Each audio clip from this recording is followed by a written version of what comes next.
The main girl had like some weird tension with her guy cousin. Was I the one who saw that, or was that not real, or like was that real? Did you see that too? I remember crying. I was like crying, I think, in class while I was reading this. You have like, okay, you're gay, and then you have, I can like see the death dates of people when I look at them on the top of their heads.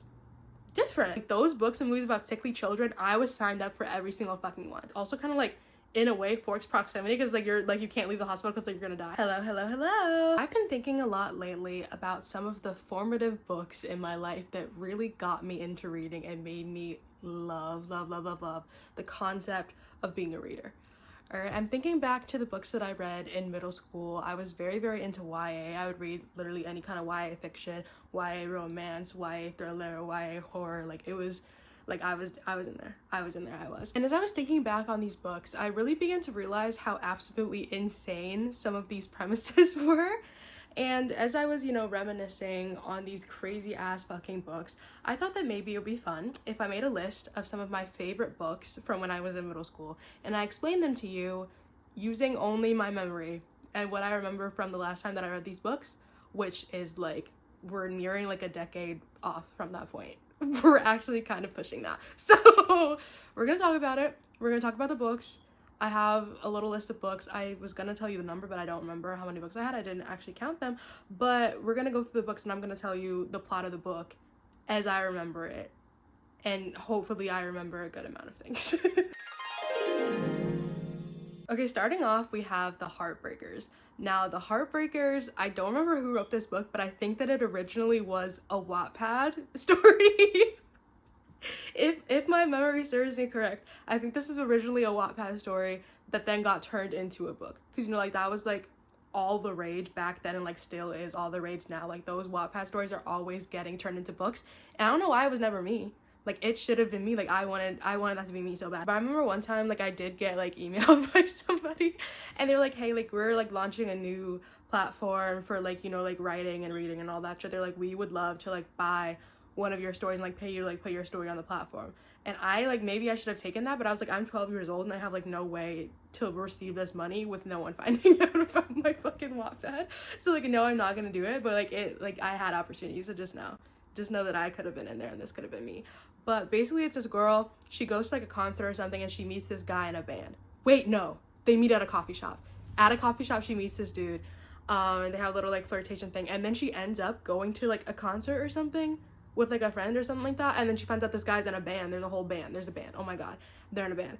And she ends up hanging out with the band. Does she go on tour with them? Something like that. And then she's like falling in love with the main guy, but then also there's like other stories happening with like the other band members, and like everyone's like falling in love. Right? I think that's what happened. I remember this shit. I was actually frothing at the mouth when I read this book. Like, I love that shit. I remember the cover was so cute, had little like hearts on it. Like, that was the vibe at the time. Like, that was actually like so true to the vibe at the time. And I don't know who it was fanfiction about. Maybe it wasn't fanfiction, but maybe it just like happened to be told on a Wattpad. And like they're like, okay, let's like let's publish this shit. But if it was fanfiction, I'd have to guess it either has to be like 5 or 1D or like the Vamps or some shit. The concept of like a Vamps fanfiction getting turned into a book is like really crazy to me. But something like that, and I love that book and I remember, and it was wonderful. Everything by Nicola Yoon. Now, I know this book, you know this book, everybody knows this book, and if you don't know the book, you know the movie. Like, you know about everything, you know about Nicola Yoon. Like, you have to know. I vividly remember exactly where I was the week where I read this book, but actually it didn't take me a week, it took me like 2 or 3 days because I was so into this shit. Also, I think it was short. Was it short? There also were a lot of pictures. They're like little doodles like drawn into the book, but this was beautiful. So wait, okay, so there's this girl. There's this little black girl. She's locked away in her house by her mother because she's sick. She can't go anywhere. She cannot go anywhere. You can't take her anywhere because she's sick. She's allergic to literally everything out there. So she can't go outside. Okay? Her new neighbors that come in, there's a cute little white boy who moves in fucking next door from her. Their windows are like directly across from each other. They start writing each other little notes on the window, or like papers or something. They're like, hey, like they're doing that. And then, they get each other's numbers, they're texting, it's cute. They're falling in love. She wants to see him, he wants to see her, they want to meet, but she can't because like she's gonna die. Like, she can't fucking go outside. And Loki can't even really come in either because he's gonna fucking contaminate her. Like, it just can't happen. And her parents are, like, rich or something. Her mom's maybe a doctor. So maybe it's like, why can't you cure her? What's going on? I think the mom was a doctor or something along the lines of that. And so she has a little housekeeper. The housekeeper's like, okay, I guess, like, the boy can come in. So he comes in, and, like, he has his little hazmat suit. They did the whole cleaning situation for him. He comes in, he meets with her. You know, they're falling in love. And she's like, Mom, I want to go outside. Her mom's like, no, you can't go outside. And they're falling in love still with the boy. She's like, no, I need to be out there. She runs away with the boy. They run away. They go on a trip. While they're out there. Everything's fine and chill. But then she gets sick. Then they have to go back. They're like, oh no, she's going to die. Like, she's sick. Like, it's so crazy what's going on. And I think that turned out that she actually wasn't sick. If I remember correctly, like, she actually wasn't sick. Or, like, she just had, like, a weak immune system. And her mom was like, no, you have all these 5 billion illnesses and you're going to die tomorrow. You know, so something bizarre like that. And I'm pretty sure she ends up leaving, right? Is it a happy ending? I don't remember if the ending was happy or not. Or maybe, like, the boy moved away. Somebody moved somewhere. But I think it was okay. I don't remember the end. I don't remember what happened at the end, but I remember that I love this book, and that's the plot of the book. And also the plot of the movie, if you ever want to watch the movie. The movie's good. It's actually one of the book-to-screen adaptations that I fucking love. Like, this, like, it's delicious. It's really actually so scrumptious. Yeah, I love it. When, by insert author somewhere in here, I don't remember who wrote it. This is a book. I remember this. I remember the cover of this book. It's a little white girl with her brown hair, and it's like blowing in the wind or some shit like that, and it's like says when in like blue letters. So this girl, she has a little like third eye psychic sense kind of situation where she can look at somebody and she can basically see when they're gonna die. Like, she sees like either the date or she sees how many days they have left or something like that, and she knows when people are gonna die. So then obviously this is a problem because it's like, everybody you meet, like, you're immediately filled with dread. You're like, oh, they're gonna die. Like, what do you do if they're gonna die tomorrow? And so she's navigating that. And is there somebody after her? There probably is. And this dystopian shit, like, there's probably somebody after her. It's like sci-fi fantasy, like, someone's after her. Like, they're like, no, like, you know secrets. Or maybe she's trying to save somebody. I don't remember. But she can see the death dates. And she can see it, and she knows. And she knows exactly when. That's the book. R.I.P. Eliza Hart. This book was like, this was crucial. This shit was crucial. This shit was actually so important. R.I.P. Eliza Hart is about this girl named, I don't remember the girl's name, but Eliza Hart is the girl who died. And so they are like complete opposite people. Like, they're very, very different people. But at some point they were best friends or something like that. And so she's like, okay, I need to find out, like, what happened to Eliza. Like, how did Eliza die? Who killed her? And they're like, okay, was it her boyfriend? Was it this person? Was it that person? Like, what happened to Eliza? And, like, was the main character, was she there? Does she know what happened? Did she kill Eliza? Like, who killed Eliza? What happened? And they're trying to figure it out. I actually don't remember what happened in this book. I don't remember any of that. Did she kill herself? I don't even remember what happened. I think it had something to do with, like, water, or maybe she got lost in the woods or some shit. Something along the lines of that. Maybe I'll reread this shit, because I actually don't remember, but I remember that it was tea and that I was gagged. And, like, I was, like, 11 years old, and I was like, oh my fucking god, like, I can't believe it. Like, like, this shit rocked my world, and that's all that I can remember about it. Simon versus the Homo Sapiens Agenda by Becky Albertalli is the book that the movie Love, Simon was based on.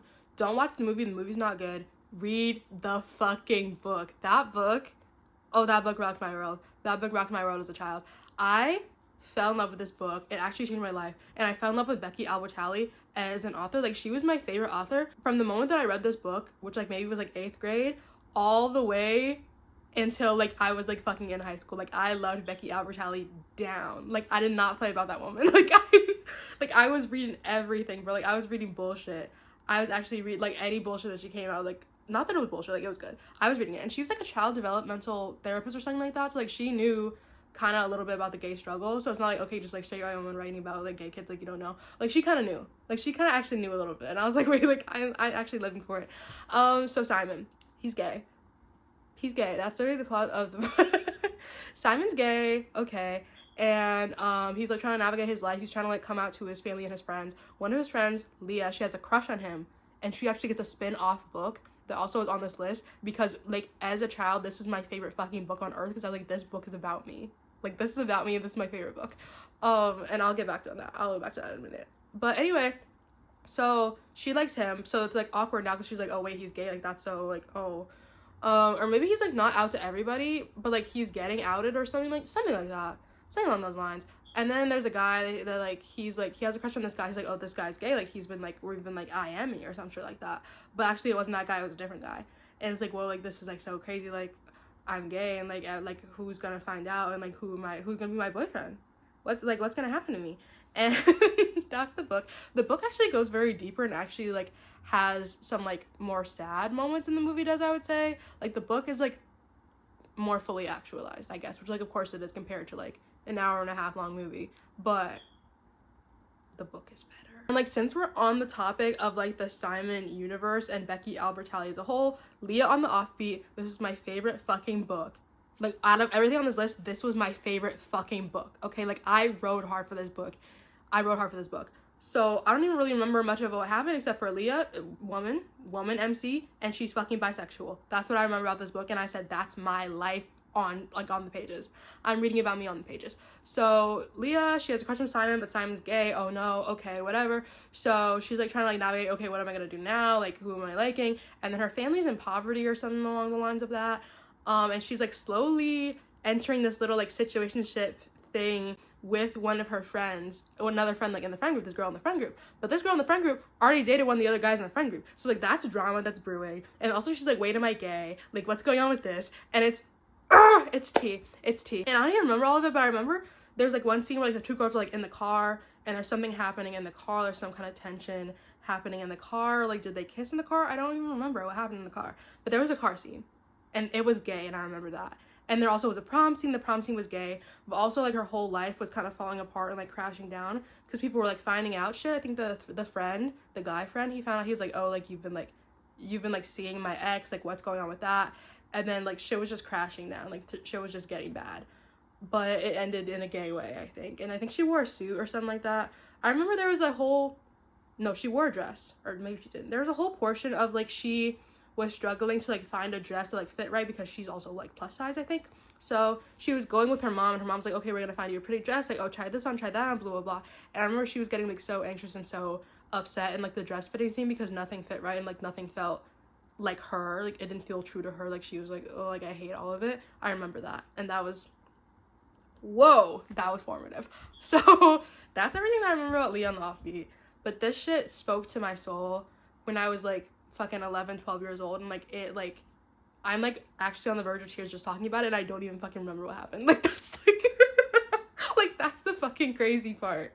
But this shit spoke to me, and if I was to read it today, like I'm kind of scared like it wouldn't speak to me, but like maybe it would. But like this, oh, it changed my life. The Fault in Our Stars by John Green. Okay, I also remember exactly where I was when I read this book. I was in the 6th grade and I was like literally in class and I read this book. This one maybe, I don't think this one even took me a whole week either, because like I was like, ooh, I was in that shit. Like I was like so obsessed with this shit. Like I was completely into it. So this book, Fault in Our Stars, I hate the movie. This is another one where I hate the movie. Like I despise that fucking movie. That is one of the worst movies I've ever seen in my whole entire fucking life. And like, you know that it's bad when I was like a child. I was maybe 9 or 10 when I saw the movie, and even then I was like, this is the worst shit on planet Earth. I hate this movie. And I hate it, and it's stupid and it's dumb. I don't know if I saw the movie before I read the book. I don't think so, but I don't know, but I knew of the movie's existence. I don't know which one I watched first, but I hate the movie. Usually, like, you usually kind of do like the one that you saw first better. Like if you read the book first, then you're gonna like the book first. If you read the book after, I lied. Never mind. Never mind. I lied, because I thought about another book on this list where like I watched the movie first, but I liked the book better. But anyways, this movie is ass. The book is so good. Like the book, oh, it's beautiful. I remember crying. I was like crying, I think, in class while I was reading this shit. Like on the verge of tears in the middle of like math. Like we were doing math and I was reading this bullshit. 2 teens, they have cancer. They meet at a little cancer teen group. They fall in love. They're like, oh, I love you. We have like 100 bald-headed children here who they all have cancer. And they're running around and they're enjoying themselves, and it just makes me cry happy tears. And so they're falling in love, but they're like, oh, we're low-key gonna die, but like we're gonna live while we're young. Like YOLO, like tonight let's get some. That's the vibe that they were living on. So like, we're gonna be together, it's gonna be cool. And there was an author, I think, or a historian or something that they both loved. And like, we're gonna go, like, we're gonna find him and we're gonna ask him this like big question that we have about his work, or like something that we can't figure out. We're gonna ask him because we need to know this shit like before we inevitably perish. So they're going on this trip They had to organize it with their parents. Their parents were like, "Ooh, I'm not sure. Like, you guys gotta take all this different equipment. You gotta take this shit and that shit." They're like, "No, like, it's okay. Like, we're gonna do it." The girl's cancer is worse than the boy's cancer, by the way. So they go on the ship, they find the author, and it like was not easy to find him, but they tracked him down, they found him, and they're like, "Hey, like, what's the answer to this question? Like, what's the secret to this life? Like, what is this?" And like he didn't know, I don't think, or like he didn't give them an answer. Something along the lines of that. They go back to their hotel room, they have sex, they have their little cancer sex, it's really cute. They're in love, they love each other, it's cute. They go back home. And then one of them gets sick. Should I give spoilers? Spoiler warning. Spoiler warning for the rest of the book. They come back, one of them like gets sick, and then there's like a big death scene that happens in the book. I think that like the guy starts ghosting the girl. She's like, "Wait, like what happened? Like why is he ghosting me?" To find out that like he's sick and like he's about to die. And then he dies at the end. But it's like you would expect her to die because like she's the one who's like more sick from the cancer, but then he died, and it's like, whoa, like that really is like, I'm suffering, like that's really crazy. But it wouldn't have been crazy either way. We're like, oh my god, like that's actually heartbreaking shit. And he's dead. So it's not funny. I'm like, I feel a tear. Well, yeah, like this shit actually broke me. This shit broke me when I was fucking 10 years old, bro. I remember that like I loved that whole genre of like books and movies that were about sick kids. Like those books and movies about sickly children, I was signed up for every single fucking one. Like this shit, 5 Feet Apart, like name it and I was there. Red Band Society, do you know shit about that? Do you even know shit about that? I was obsessed with this shit because I also was a hospital kid, but I wasn't like terminally ill. I just had really, really severe asthma, but like one time like I did almost die. But like I wasn't like terminally ill. Like I was not facing the shit that they were facing, but I was just in love with the concept of a hospital romance, and like you find somebody who like actually kind of like gets it, and it's also kind of like in a way forks proximity because like you're like you can't leave the hospital because like you're gonna die, but it's like we're gonna live while we're young and we're gonna fall in love together. Like I was in love with that shit. Like I love that concept. I wrote hard for that concept. And I love this book. Thank you, John Green, for your fucking service. Thank you. The Sun is Also a Star by Nicola Yoon was a book that I also loved. Like I told you, like I was Nicola Yoon down. Like I love everything that woman pulled out. I love Nicola Yoon. Also, the movie for this book is pretty good, if I remember. Had fucking Yara Shahidi and Charles Melton in it. Ooh, sign me up. Ooh, sign me up. That was a legendary casting decision in like what, 2018? Like you actually couldn't get better than that. Like there was nothing better than that, bro. There's nothing better than that. There's nothing better than that. Still to this day, Charles Melton, he deserves an Oscar. Did y'all see him in May, December? He deserves an Oscar. Give him an Oscar. Give him an award. But we're talking about The Sun is Also a Star right now. This book, love it, love it. I feel like books and movies that take place over the course of like one day are always kind of like hit or miss for me because I'm like, there's like no way all this shit happened in one day. Like every 5 seconds something new and crazy is happening to you. I don't believe that. But this book kind of is like, it's all one day, but it's kind of slow burn, but it's kind of fast at the same time too, which is a little bit crazy. But anyways, there's this black girl, her family's Jamaican, I think, and then she meets this Korean American guy. His family works and they operate a beauty supply, and her family's about to move away.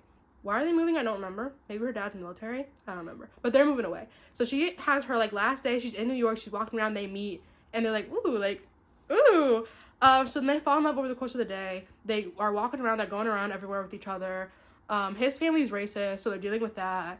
And there's just like a lot of shit happening. But he's gonna like stand up to his racist family because he loves this black girl that he met 12 hours ago. And like he can't live without her. Like he has to be with her. But she's still moving like in 24 hours. But they're like falling in love, they're getting to know each other. Also, her family didn't like him. There's like just like prejudices happening. But I don't remember exactly what made them fall in love with each other, but they're in love apparently, and you have to believe it. She moves away at the end. Spoiler alert, they meet again at a coffee shop like a couple years later, and like they fall in love again, and it's cute. Like I remember this, like it was just cute. I was like, oh, okay, yeah. Frankly in Love by David Yoon was a book that I really, really fucking loved during quarantine. I believe it was my 8th grade year, and like we got put on lockdown, and that's when I first read this book. And at the time I was in a reading slump, so like this shit like brought me out of the slump, and I was like, wait, everything's beautiful. So David Yoon is Nicola Yoon's husband. You actually did guess right if you guessed that. When I tell you I was Nicola Yoon down, I fucking mean that shit, bro.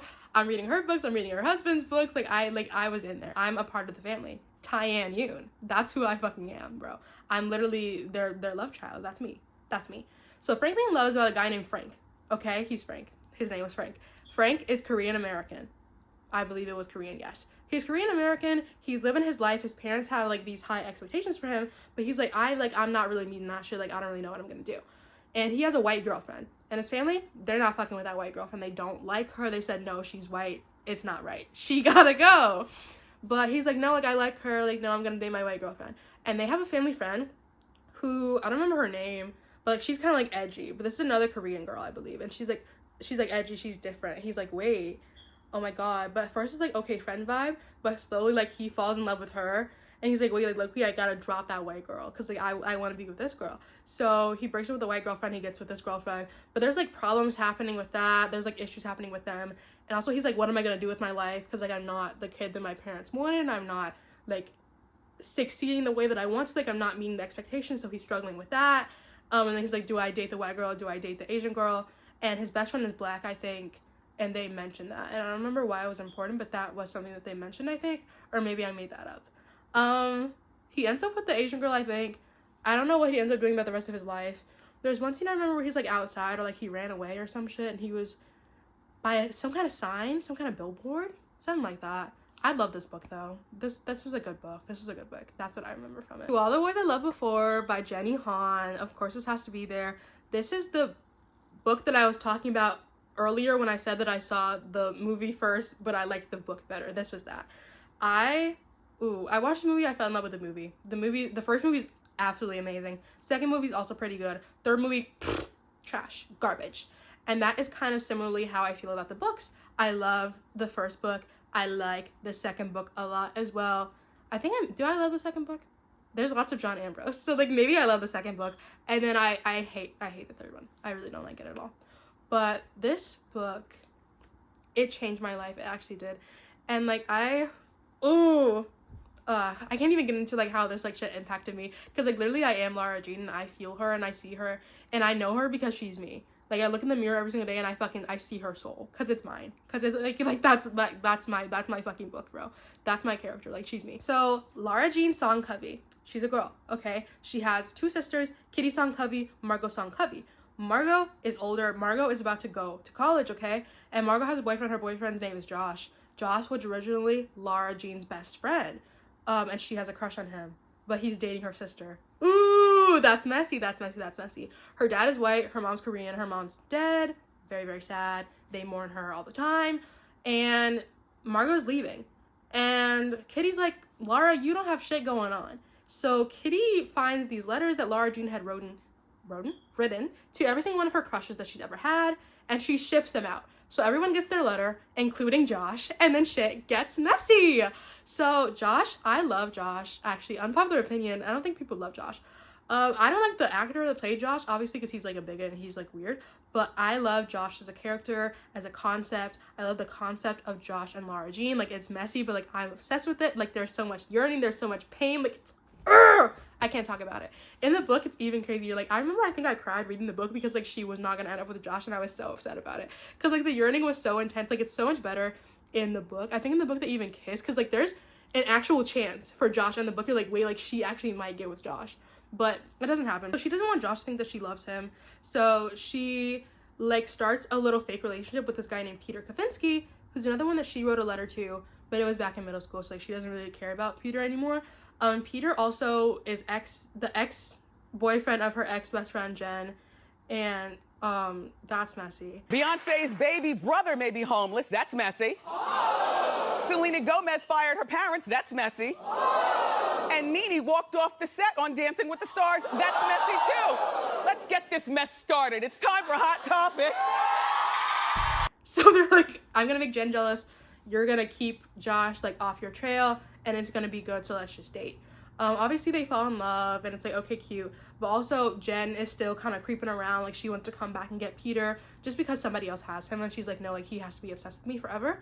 So then Lara Jean's like struggling with that. She's like, he is like he wants her, so like I can't even like fall into this, because like he wants Jen. Like, this is all happening for Jen. But Peter's like, no, like he like wants Lara Jean, but he's like, no, like this is not even real for her. Like, she doesn't even really care about me at all. She doesn't even want a relationship. Like, she doesn't even know anything about this. Like, I'm not the guy of her dreams. So then they're struggling with that, but you know, they get together and like it's happy ending and it's cute and shit. But like, and there's the whole like hot tub scenario that's like long debated. I don't want to get into that bullshit because I would have to make like a whole video about To All the Boys I Loved Before if I wanted to air out all my grievances about that shit, and I can't do that right now. I don't want to get into that right now, but that's the plot. That's the plot of the book and the plot of the movie. But the book's better. The book, like, both are very, very good. Book's better though. You just get more of everything, which I love, especially more of Josh, because I love Josh. Yeah. Lastly, we have Frozen Charlotte. Now, Frozen Charlotte, I also remember like being in the library, reading this book, flipping through these pages, and being gagged. Like every single page I was gagged. It was crazy. So this book, I don't really remember a lot of it, but I think there was this girl, and did her family die? She was an orphan or something, and she goes to, or maybe they just sent her away.